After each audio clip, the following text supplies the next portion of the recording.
right, get ready for this one. It's a good one. We put out a video, painting your pools, things you should know. I do believe we talk about the danger of a pool popping out of the ground. So here is an enlightening comment. Dude, you know nothing about pools. I live in Florida, and we are a professional pool company, and that's why the hydrostatic pressure is released. You need to educate yourself about pools, my friend.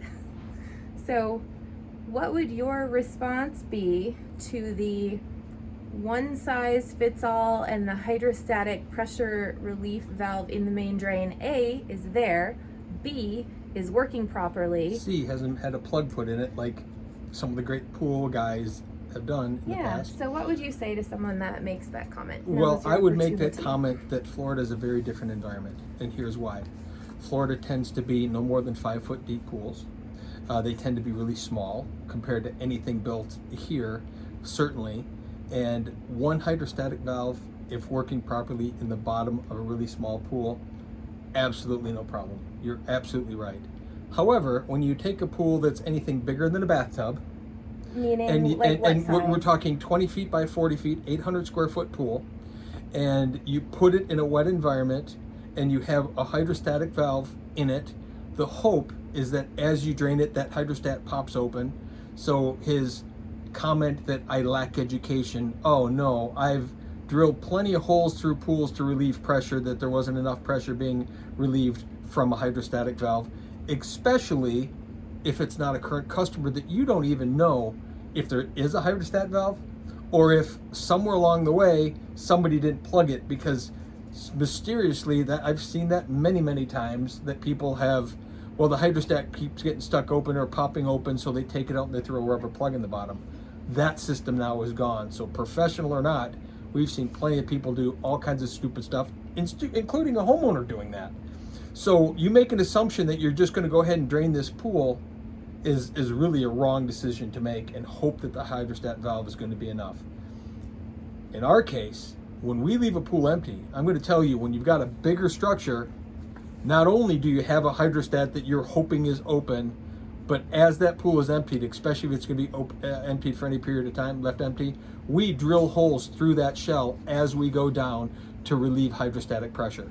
So yes, I agree with him. In a really small, teeny tiny scale, little bitty backyard pools, typically not a problem.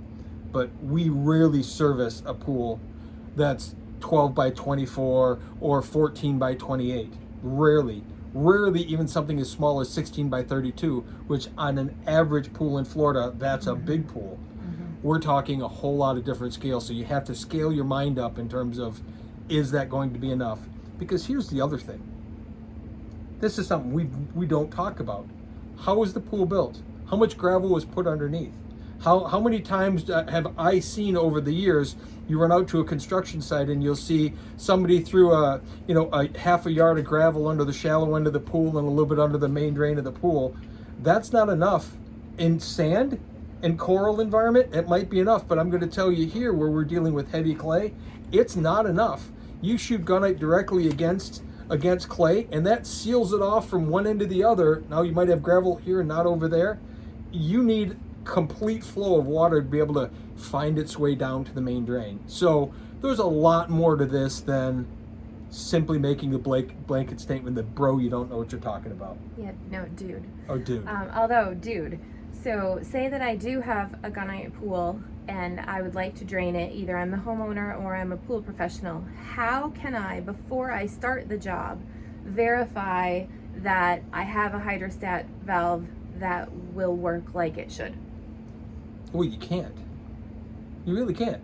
You can dive down to the bottom of the pool, pull the main drain off, look and say, yep, there's a hydrostat valve there. So here's what a hydrostat valve is. It's a penetration through the pool, and depending on who built it, what's underneath. So they make that Hayward used to make, when it was sort of a tapered fitting that had slits in it, kind of was like an oversized finger in a filter. And what that would do is you would screw that to the bottom of the main drain in the pool, and then you'd put a bunch of gravel around it. And so if water ran down there, it pushed through that main drain, through those little slits, and came up and then popped the valve open. and that little valve it pops open. There's a O-ring on there, and there's a spring, so that then when the pressure relieves, boom, it shuts again. So this valve, like you're showing that it's like what, 2 inches in diameter? I would say 80% of them are probably 1.5 inches, but yes, up to 2 inches. Okay, so in addition to my question about verifying that it works, if I have a gunite pool and it has, say conservatively 30,000 gallons of water, in the event that I have a clay situation or I have groundwater in the ground, because in Michigan we often have like standing water next to pools, you're telling me that this little 2-inch plastic piece is going to remedy the water situation? That's what I'm not telling you, but that's what someone else is telling you. Okay. Let's add to that. If you had, let's say it was 2 inches open underground and water could clearly flow up through it, then that 2-inch line is more than adequate to relieve the pressure on the pool. Is it clean filtered water? No, this is groundwater. This is groundwater underneath. Could a pebble ever get stuck? Always does. Leaves and stuff get valve? stuck in there. That's why we get those panic calls. My pool's draining at a foot an hour. That's because the hydrostat pops open, debris gets caught in there, it shuts, and all of a sudden the water can run out as fast as possible. This isn't the first rodeo for me. I've been through that many times. Valve, a malfunctioning valve. Okay. In that case, if you're draining the pool, that's fine. That part, that's just a hydrostat. But what people fail to realize is what's underneath the pool is more important than that little valve that pops up and down. And here's why. Because if you use that Hayward one that has these little tiny slits in it, the volume of water that you could push up through it is fairly minimal, number one. But how about all of the pool guys that make their own?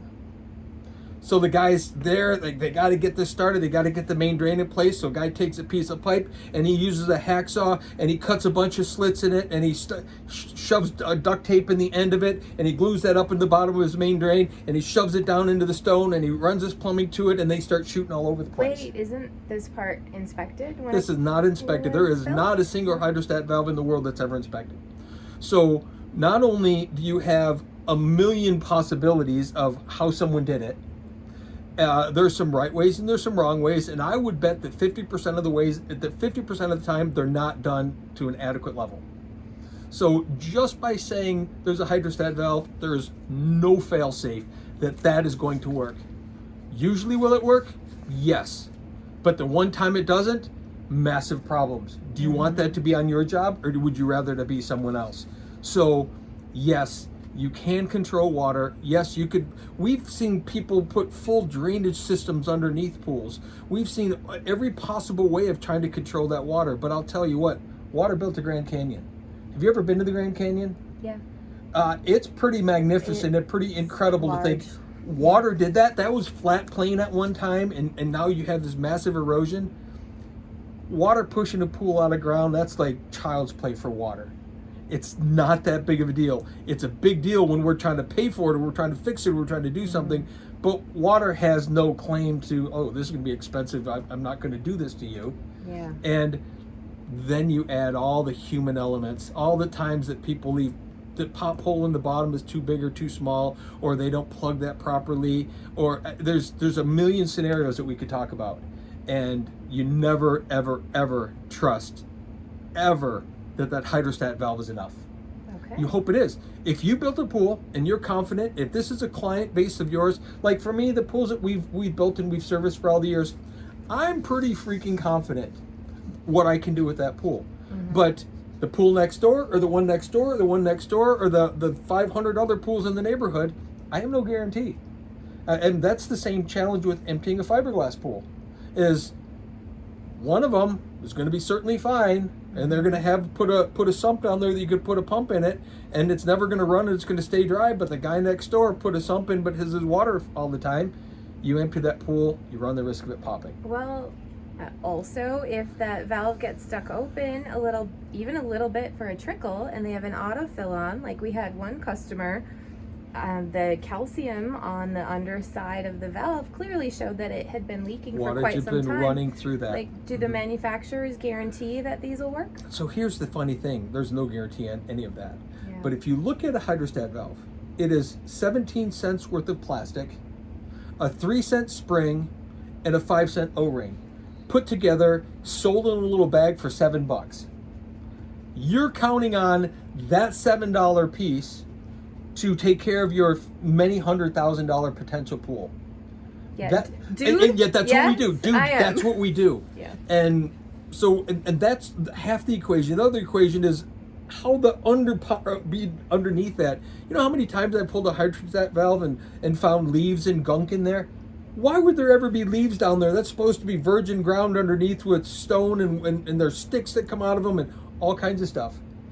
Because at that point, I can't see what's underneath. I can pull debris and sticks out and stuff and go, what's under there? Maybe there's a big hole under there. You don't even know. It's this big around. You can't see that far down and see what's going on. Yeah. So this is not a one size fits all kind of thing. And there was a lot of scenarios. And there's a lot of really idiot guys and gals out there building stuff over the past years. Servicing them thinking they know Or it servicing all. them, and how many times have we been called out to pools that have popped out of the ground and for any number? We've Yeah, seen all of that more stuff. than, We have plenty of evidence it's of not all of imaginary, that. people. So it is not imaginary. These Even are if- real scenarios Even that if happen. there are people that will tell you it's imaginary, It's not. I've stood next to pools that have popped out of the ground. It is not imaginary. And it's a massive undertaking once it happens. Yeah. So Although, Anyway. thank you for this really just- really amazing comment that we were able to have this dialogue about to hopefully prevent others from finding themselves in this situation.